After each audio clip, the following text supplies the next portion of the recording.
Hey, good morning, my dear friends and students. I am Sadhna and all of you enjoying mathematics and science with me. नेहमीप्रमाणे enjoy करता maths आणि science. आपण 6th स्टँडर्डचं तुमचं सायन्सचं chapter बघतो आहोत. आता या सायन्सच्या चॅप्टरमध्ये पुढची आपली कन्सेप्ट तुमच्या समोर आहे की एक पॅराग्राफ दिलेला आहे. या पॅराग्राफमध्ये नक्की तुम्हाला काय दिलेलं आहे? Some plants floating on the water of rivers and lakes grow very rapidly. They spread so densely over the water surface that we cannot see even water beneath them. बघा, तुमच्या घराजवळ एखादी नदी असेल, त्या नदीच्या पाण्यावरती पानवेली वाढलेल्या तुम्ही बघितल्या असेल.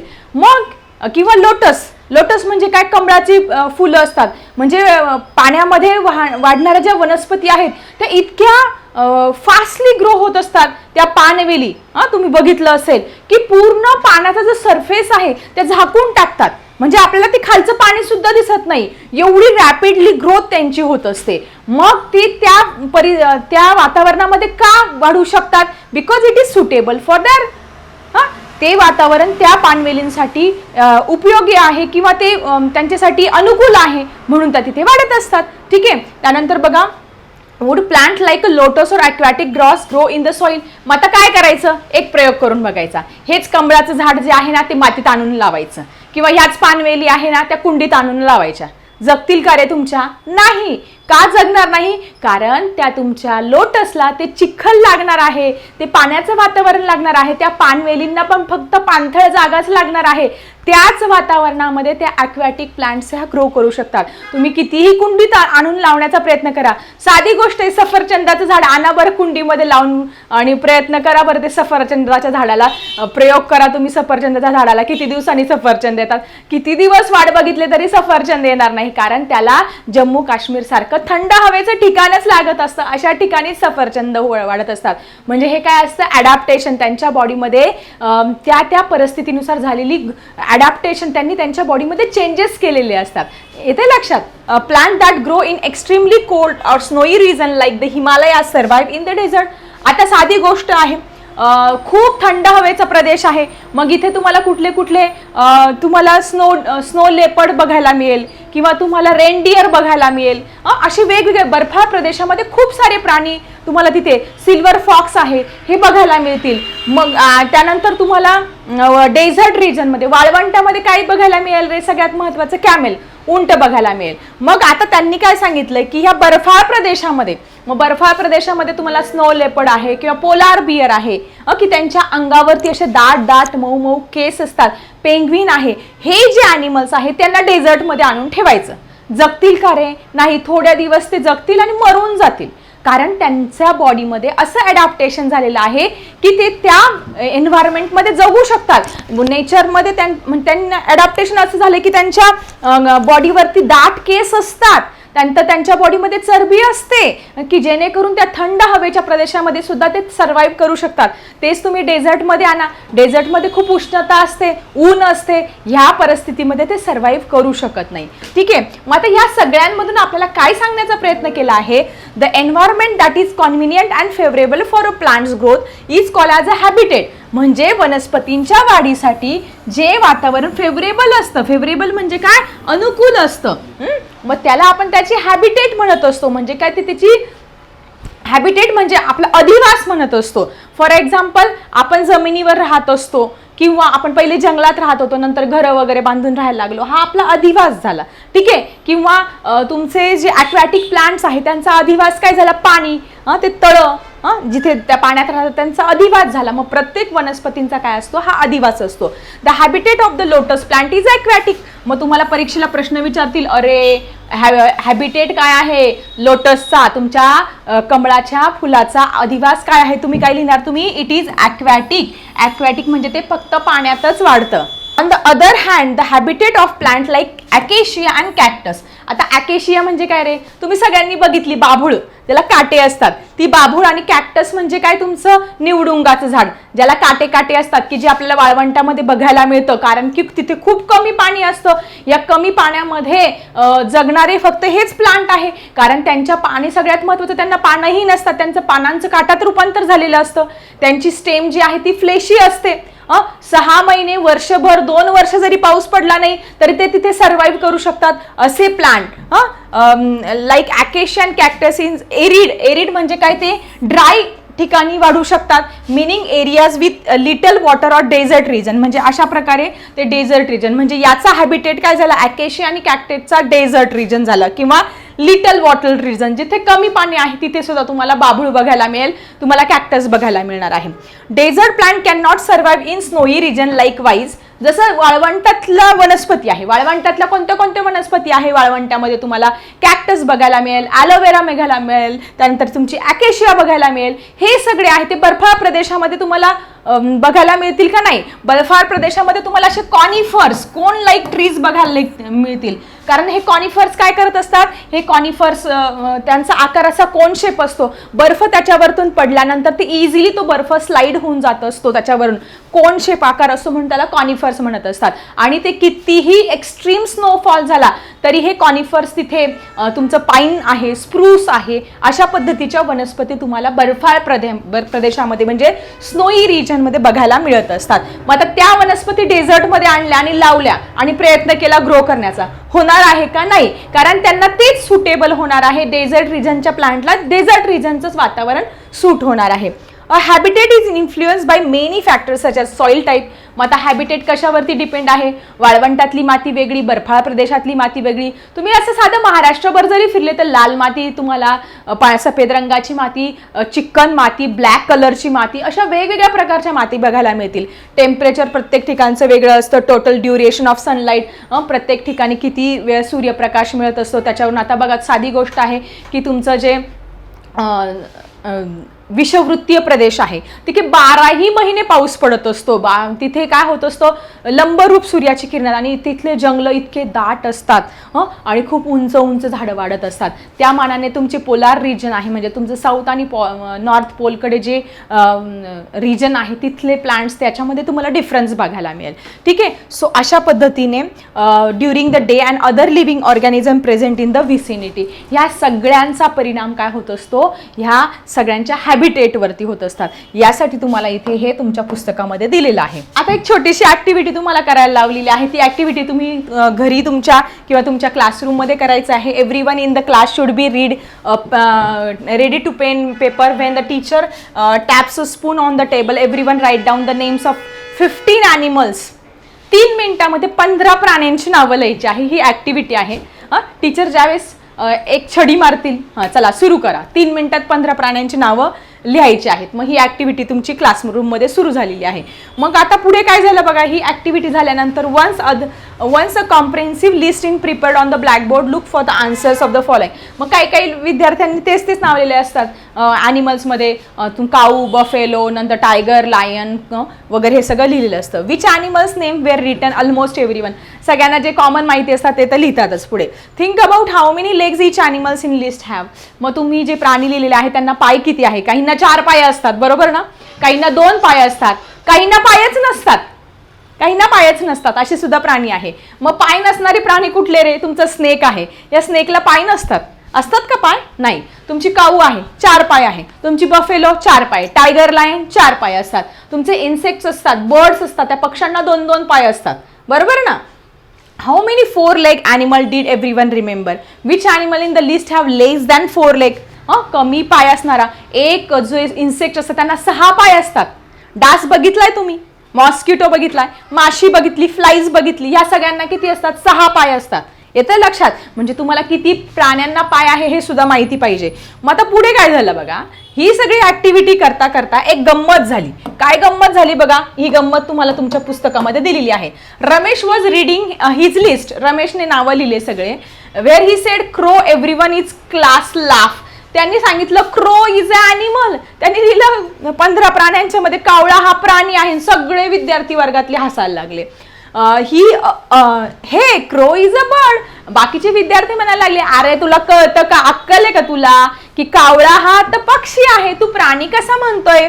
Why is in the list of animals? When Suhana mentioned a mosquito in her list, they laugh again. आणि सुहानाने त्याची यादी वाचली, तिने काय लिहिलं, मॉस्किटो सुद्धा ॲनिमल आहे. मॉस्किटो सुद्धा ॲनिमल आहे.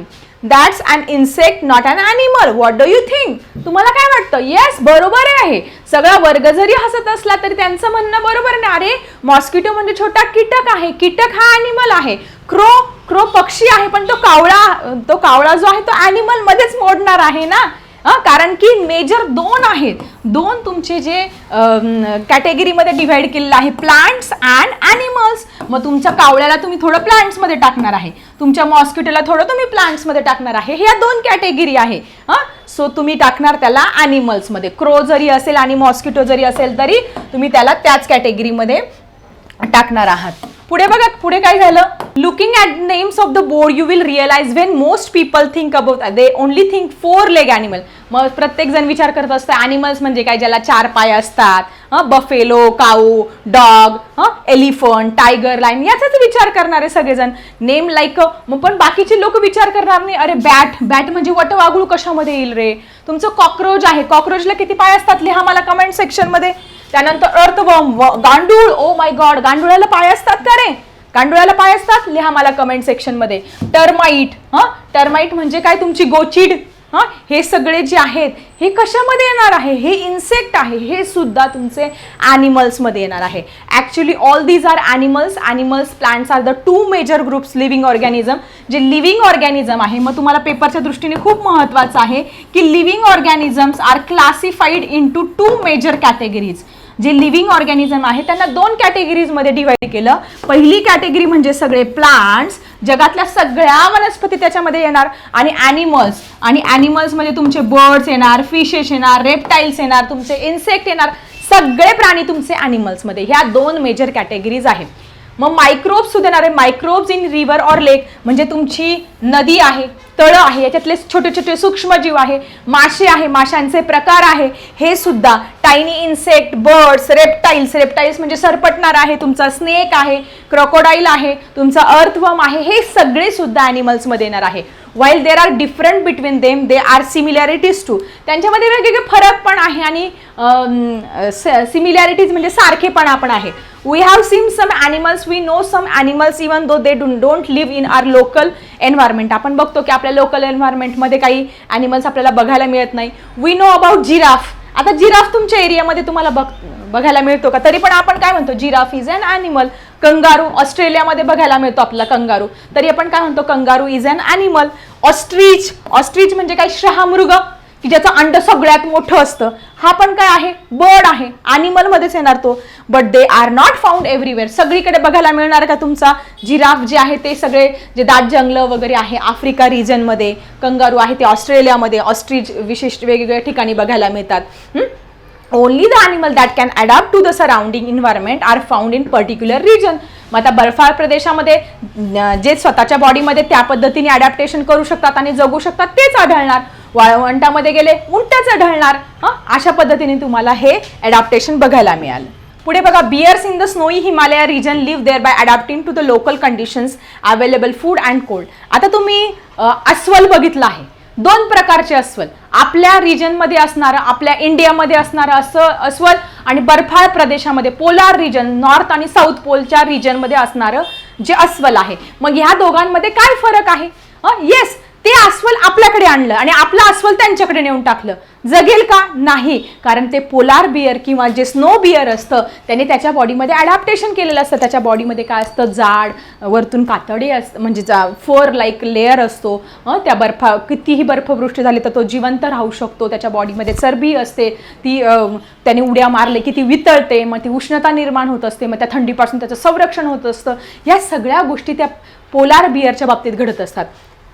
Okay, we will be difficult for them to survive in our local forest. आपल्या फॉरेस्टमध्ये आपलं जे साधं अस्वल आहे बघा, जे हनी खात असतं, आपण जे पिक्चरमध्ये किंवा कार्टूनमध्ये बघत असतो, ते आपलं साधं अस्वल आहे, ते त्याला तिकडे नेल्यानंतर ते जगू शकत नाही.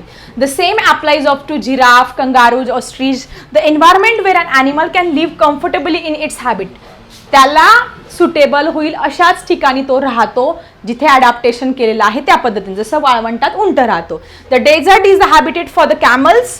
मग तुम्हाला विचारतील की कॅमलचं हॅबिटेट काय आहे? It is nothing but a desert. वाळवंट म्हटलं की काय येणार? फक्त उंट.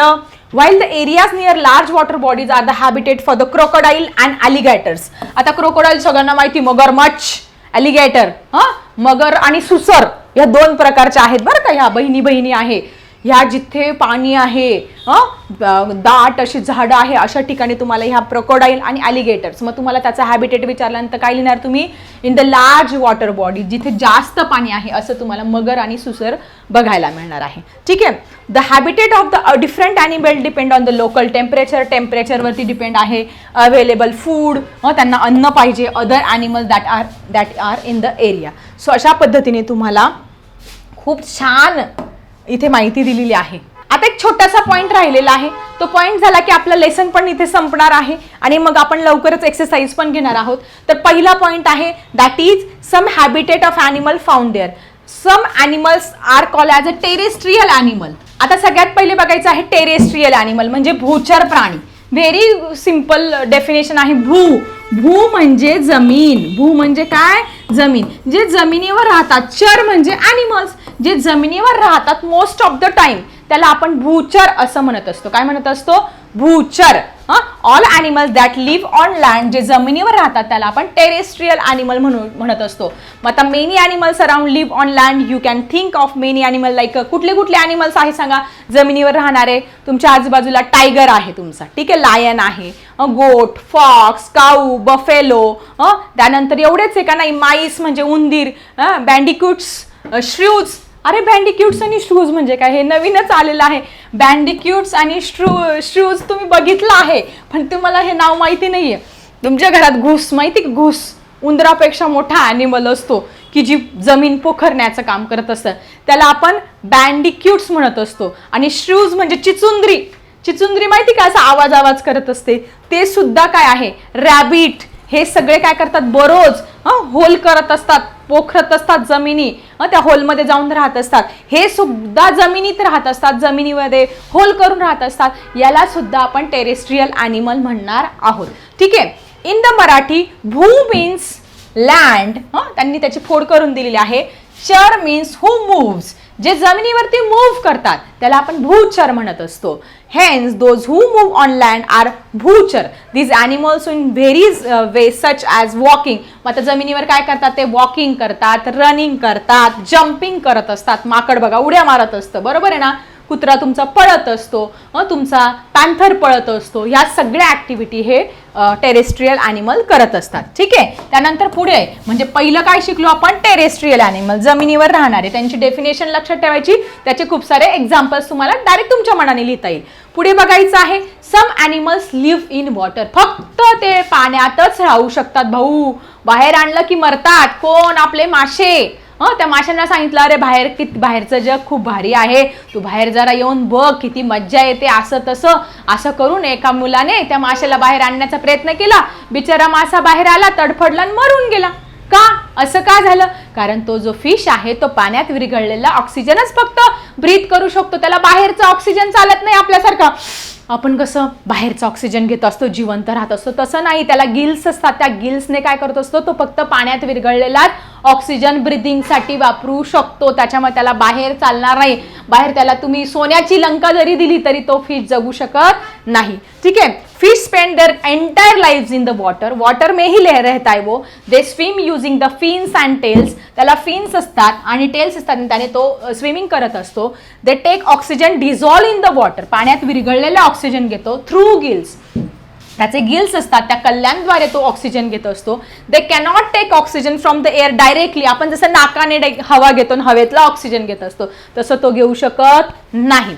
Animals that live their entire lives in water are called as aquatic. जो पानी में रहता है उसे एक्वेटिक कहते हैं, जो जमीन पे रहता है उसे टेरेस्ट्रियल कहते हैं. ओके.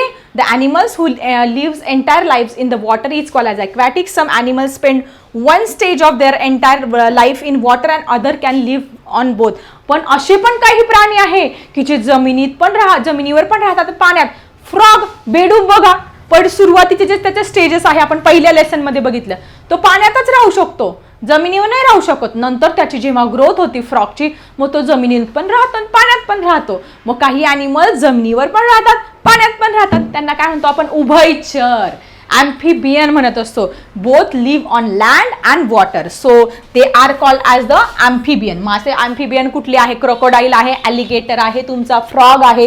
हे सब लोग क्या है? पानी में भी रह सकते हैं और जमीन पे भी रह सकते हैं. कारण का? पाण्यात असताना ते त्यांच्या स्किनद्वारे ऑक्सिजन घेत असतात आणि बाहेर असताना लंग्स असतात, आपल्या जसं लंग्स असतात त्याद्वारे ते श्वासोच्छवास करत असतात. They can stay under water for a long time, but to breathe oxygen they must periodically poke their noses out of the water to take in air. Bird spend, आता हे झालं. पहिलं काय शिकवलं तुम्हाला? टेरेस्ट्रियल, जे जमिनीवर राहतात, भूचर. नंतर aquatic animal, the animals who live in water. नंतर amphibian who live in water as well as on the land. आणि लास्ट बघायचं तुम्हाला एरियल ॲनिमल्स. ॲनिमल म्हणजे जे फक्त हवेत उडतात, हवेत जगतात most of the time, call as aerial. मग सगळे पक्षी येणार आहे त्याच्यामध्ये. Bird spend much of their time on trees and flying in the sky. आकाशात उडतात, झाडावर जाऊन बसतात, परत त्यांचं घरटं बनवतात, परत काहीतरी खायला घेतात, परत आकाशात उडतात. अशा पद्धतीने त्यांचं मोस्ट ऑफ लाईफ आहे ते हवेतच जातं, म्हणून त्यांना आपण एरियल असं म्हणत असतो. मग आता तुम्हाला इथे एक खूप सुंदर अशी इंटरेस्टिंग इन्फॉर्मेशन दिलेली आहे. मग 4 कळलं तुम्हाला? 4 ॲनिमल, 4 प्रकारचे. टेरेस्ट्रियल, जमिनीवर राहणारे, ॲक्वॅटिक, पाण्यात राहणारे, ॲम्फिबियन, बोथ लँड अँड वॉटर, उभयचर, आणि एरियल, हवेत राहणारे. ठीक आहे, एक्झाम्पल पण तुम्ही लिहू शकता, कारण पेपरला एक्झाम्पल हे 100% विचारलं जात असतं. पुढे आता बघा, एक इंटरेस्टिंग इन्फॉर्मेशन तुम्हाला बॉक्समध्ये दिलेली आहे. काय दिलेलं आहे या इंटरेस्टिंग इन्फॉर्मेशनमध्ये? After making detail observation and the relationship among the different observation in ancient times, Maharshi Charak give a classification system in his script. Maharshi Charak आहे, त्यांनी एक पुस्तक लिहून ठेवलेलं आहे. त्या पुस्तकामध्ये त्यांनी डिटेल ह्या वनस्पती आणि प्राण्यांचं क्लासिफिकेशन केलेलं आहे. कशावरून? ते कुठे राहतात, काय करतात, कोणत्या एरियामध्ये राहतात, हॅबिटेटवरून.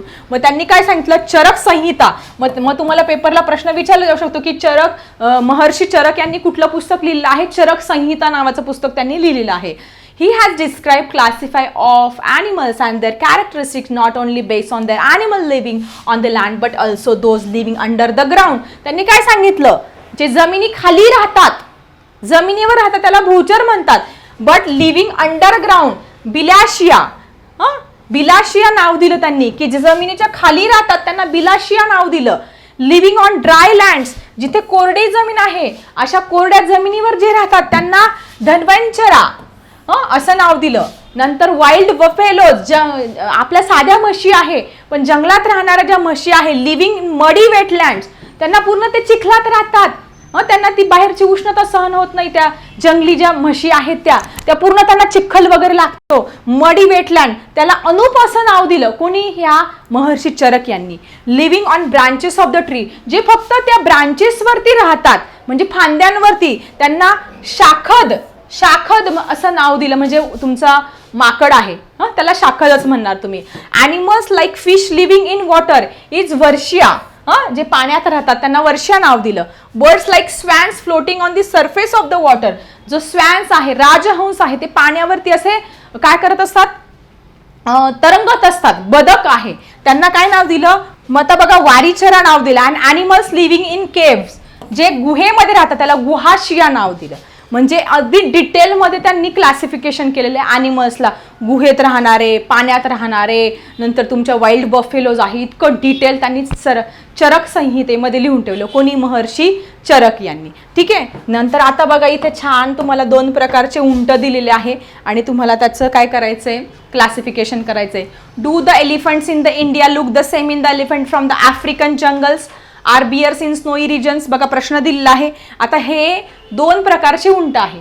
हा लेह लडाख म्हणजे थंड प्रदेशामध्ये जिथे बर्फ पडतो तिथे हा उंट बघायला मिळेल, आणि हे उंट तुम्हाला कॅमल इन डेझर्ट म्हणजे वाळवंटात बघायला मिळेल. आता तुम्ही दोघंही जरा व्यवस्थित ऑब्झर्व करा. दोघंही उंटचे, पण दोघांच्या बॉडीमध्ये काही सेम तुम्हाला दिसतं, काही स्ट्रक्चर. दोघांना 4 पाय आहे, हे सेम आहे.